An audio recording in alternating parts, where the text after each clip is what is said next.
pasanganmu hendaklah berdasarkan agamanya, yang kedua berdasarkan kecantikannya, yang ketiga berdasarkan keturunannya, yang keempat berdasarkan hartanya. Assalamualaikum warahmatullahi wabarakatuh.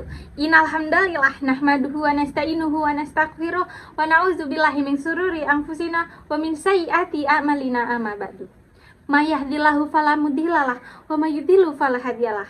Masyaallahu kan wa ma lam yasha' lam yakun, la haula wala quwata illa billah.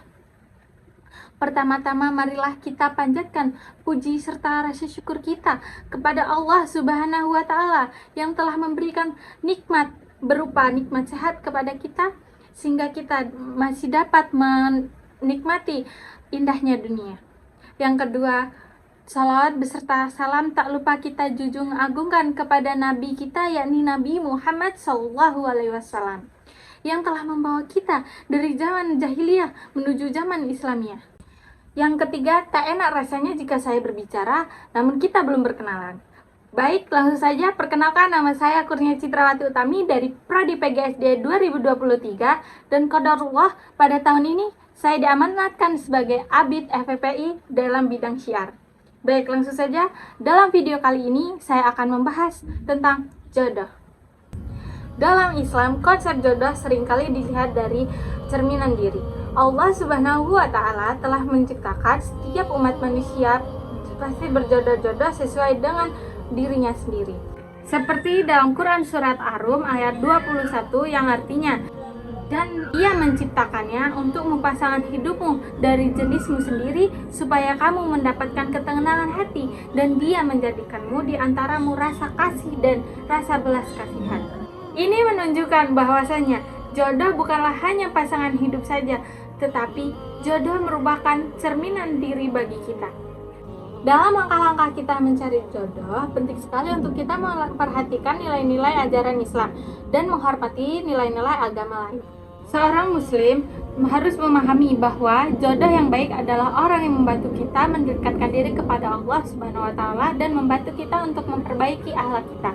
Hal ini sesuai dengan hadis Rasulullah SAW yang mengatakan bahwa pilihlah pasanganmu hendaklah berdasarkan agamanya, yang kedua berdasarkan kecantikannya, yang ketiga berdasarkan keturunannya, yang keempat berdasarkan hartanya.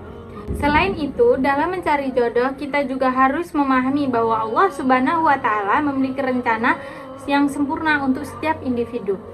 Meskipun kadang-kadang kita tidak dapat memahami atau mengendalikan jalannya, namun kita harus tetap percaya bahwa segala sesuatu yang terjadi adalah untuk kebaikan kita.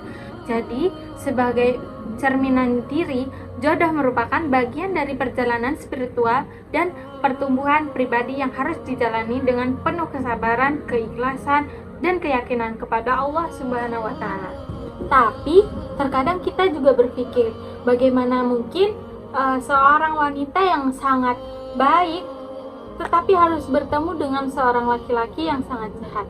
Sahabat-sahabat Dakan, bukankah skenario Allah adalah skenario yang paling indah? Seperti halnya Siti Asyah dan dari istri Fir'aun. Siti Asyah yang merupakan ibu yang merawat Nabi Musa alaihissalam, sehingga Nabi Musa alaihissalam dapat mengenal Fir'aun lebih dekat, sehingga Nabi Musa alaihissalam dapat tinggal di istana yang sangat indah. Dengan demikian, Nabi Musa alaihissalam dapat dengan mudah mengenali Fir'aun dan mudah mendakwahi Fir'aun dan bala tentaranya karena sudah mengetahui situasi dan kondisi di mana ia tinggal. Teman-teman Dakan sekalian, terkadang dalam hidup ini kita masih merasa, kenapa sih hidup kita masih seperti ini? Kenapa hidup kita seperti itu? Kenapa kita tidak seperti orang lain? Teman-teman sekalian, padahal Allah Subhanahu wa Ta'ala telah memberikan takdir dan skenario kepada kita, pasti ada hikmah yang indah. Ada hikmah tersendiri untuk kita. Ada hikmah yang dapat kita kutip, seperti dalam sabda Rasulullah SAW yang berbunyi, boleh jadi yang tidak kita sukai itu yang terbaik untuk kita, dan boleh jadi apa yang kita sukai belum tentu baik untuk kita. Baik, saya akhiri video kali ini dengan mengucap lafal hamdalah, alhamdulillahirrabbilalamin. Jika ada salah kata saya mohon maaf, dan kepada Allah saya mohon ampun. Sampai bertemu di video dakan selanjutnya. Saya ucapkan wassalamualaikum warahmatullahi wabarakatuh.